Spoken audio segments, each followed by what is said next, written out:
African, and I grew up in Africa. It is easy to believe that you're destined for poverty. And yes, most people from poor countries believe that.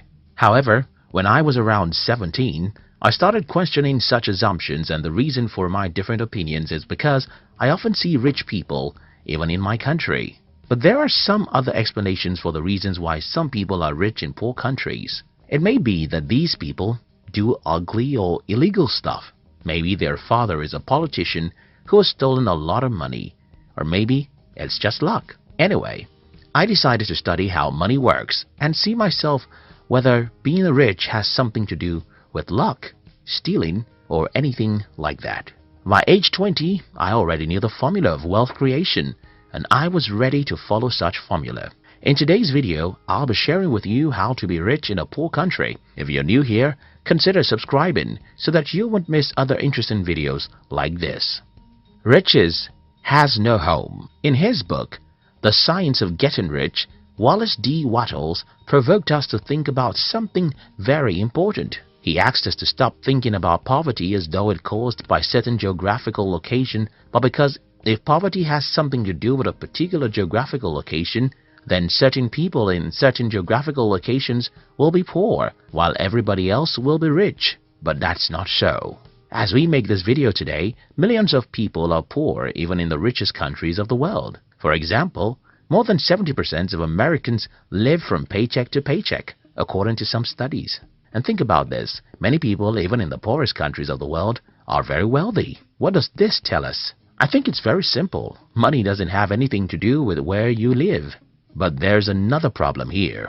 If money doesn't have anything to do with where you live, then why do we have more poor people in certain continents than others? Why do we have more poverty in Africa and Asia than in Europe or America? I think I have an answer, and that has to do with conditioning. Like begets like. The story was told about a farmer who brought an eagle's egg from his farm. When the farmer got home, he added the 3 eagle eggs with his chicken's eggs, and his chicken hatched the eggs with hers. Many months after the little eagles have been hatched, they are there right with the chicks, eating everything the chicks were eaten, walking around the way the chicks walk around and having the same aspirations like those of the chicks. These 3 eagles grew up and lived their entire life just like chickens. They never flew or dared to live like an eagle. I'm sure that you will believe this story easily because it happened in the kingdom of the birds.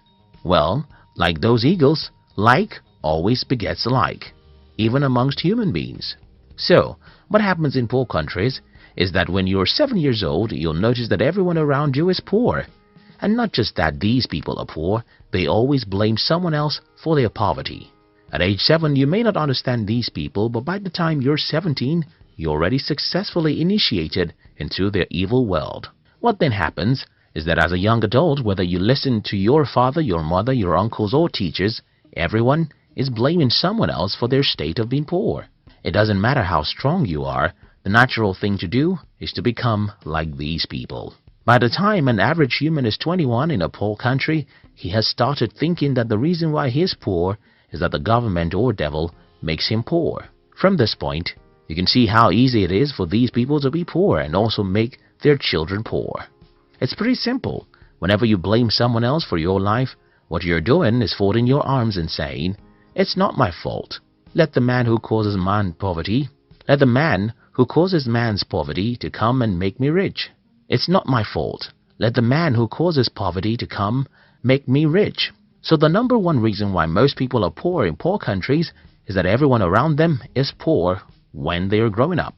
These people would not have become poor solely because everyone is poor. It's even worse because most poor people blame someone else for their poverty, and then they successfully teach their children to learn how to blame others for their lives. They have successfully destroyed such children's lives because they too will grow up not taking responsibility for their lives. The other problem about growing up in a community where everyone is poor is because you will never have any worthwhile mentor. Because everyone is poor, their advice will just lead you to where they are, and that's not where you want to be. For instance, I had to stop taking advice from everyone in my family when I was about age 19. The reason I stopped taking advice from these people is that all their advice is very bad, and they think their advice is the best. For example, my family members advised me to get a university degree, because if I don't have a degree, I cannot be successful in life. They advise me that it is good to work for a bank, while I think it's better to build a bank.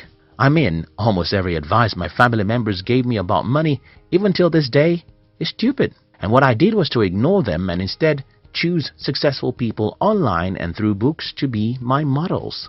Not everyone can do what I did. In fact, not everyone will ever have the insight into the fact that your poor uncles and parents had given the wrong advice about money. And that's a major reason why most people in poor countries are poor. The strong exploit the weak. When I claim in this video that one of the reasons why most people are poor in poor countries is because they have poor mentors, someone will ask me, okay, who made the first man poor before he became a mentor for others? This is a good question, and the answer is in the fact that the world is a jungle where the strong eat the weak. Most of the years of our existence as humans are filled with battles between nations. We should also remember colonization and exploitation from one country to another. All these battles would not have left some countries poor if not because they are not physical battles. Think about it, as you would think about rape. When a man rapes a woman, he thinks it's just a physical act, but for a woman, it's spiritual and emotional. And though the act of rape can happen in 5 minutes, the victim can live with the pains for 50 years. Similar things happen when a country invades, overpowers, and colonizes another for many years. For those who are asking how the first man became poor, I think that is how the first man became poor. But that's not an excuse for you to be poor. You see, the poverty of your forefather may not be his fault because he was probably taken as a slave for 30 years. But your poverty is yours because you have the power to liberate yourself. Country and personal prosperity. Another reason why many people are poor in poor countries is that most people seem not to understand that there are differences between national prosperity and personal prosperity. Because most people don't know that there's a difference between personal and national prosperity, many people in poor countries want to run to rich countries. Many Africans want to run to America. Many Indians thought they could migrate to Europe, and that's another problem. You see, running to a rich country won't guarantee your prosperity, because even in the country that you're running to, most people are still poor. Now that I've tried to pinpoint some of the reasons why most people are poor in poor countries, let me try and show you how to be rich in a poor country. 1. Disown every mentor you have. Well, I don't mean that you should legally get rid of everyone in your life. I simply mean that you should stop taking their advice or spending much time with them, except they are positive-minded. Growing up in Africa, the culture of my tribe requires that I listen to and follow the advice of everyone who is older than me. But at about the age of 19, I started revolting against the advice of my family members, especially their advice about money. When I was 21, it had become very obvious that I was a black sheep of the family. Until today, these people just don't have any advice I can follow about money. Don't get me wrong, I love my mother, father, uncles, and siblings. I love my African friends, but I don't take advice or spend time with you if you're negative. This is the first thing I think you should do if you're from a poor country. Do away with negative people. Stop taking money advice from poor people. Instead, go to the library and read books from the rich and successful people. Check online and follow some inspiring people who will make you believe in yourself. 2. Understand the difference between personal and national poverty. Don't assume that you have to be poor simply because your country is poor. You can be rich, even in a poor country. As I have explained earlier, being rich is not a factor of where you are from or where you live. Being rich is a factor of how you use your mind. 3. See the half-full cup. I suffered ill health for the first 17 years of my life, and I hated life for every minute of those sicknesses. However, a few years after I regained my health, I understood that such terrible health challenges was a blessing in disguise. The lesson here is that most bad situations have hidden opportunities in them. But human nature really takes time to look for opportunities in bad situations. If you live in a poor country, you have to learn how to see the cup of your country as half full, not half empty. You have to be positive and believe that there are opportunities for you somewhere in some corner. Only you can believe that and take proactive actions that will lead you there. In conclusion, everyone watching this video from Africa or Asia should sit down and rethink their path in life. We should stop being negative about what is possible for us. We should believe in ourselves and pursue really big dreams. We should understand that money is not a product of any geographical location, but the product of our mind. I hope this video helps someone. Thank you very much for watching our videos. I'd like to give you another interesting video for you to enjoy next.